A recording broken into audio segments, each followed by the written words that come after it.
Alors, je m'appelle François Drouin, je suis le président de Art, Culture et Foi, une magnifique association qui est au service de l'Église. C'est le cardinal Lustiger qui l'a créée il y a 32 ans pour mettre en valeur le patrimoine religieux et développer les liens avec les artistes contemporains.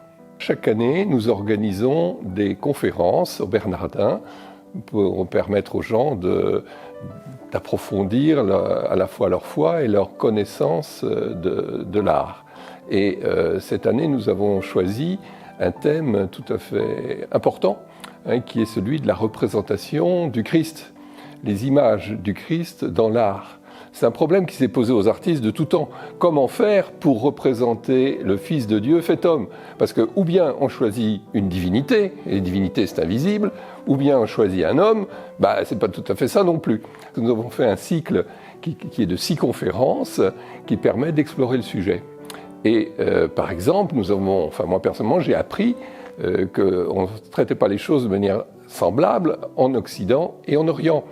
En Occident, il y a eu beaucoup de liberté prise par rapport au schéma classique d'origine, alors qu'en Orient, l'image du Christ s'est figée à peu près au VIe siècle, avec une magnifique icône, l'icône du Christ Pantocrator qui est au monastère Sainte-Catherine dans le Sinaï depuis 1500 ans. Et cette image qui finalement nous a donné le visage du Christ qu'on trouve un peu partout, d'un homme barbu, au nez un peu long, avec une chevelure soignée, une raie au milieu, un regard en face, il vous regarde en face. Et aujourd'hui, les gens, quand on leur parle du Christ, ils ont une image qui correspond à celle de celui qui a fait cette icône il y a 1500 ans. Bien sûr, nous avons prévu de pouvoir regarder ces conférences en replay. Il suffit d'aller sur le site d'Art, Culture et Foi.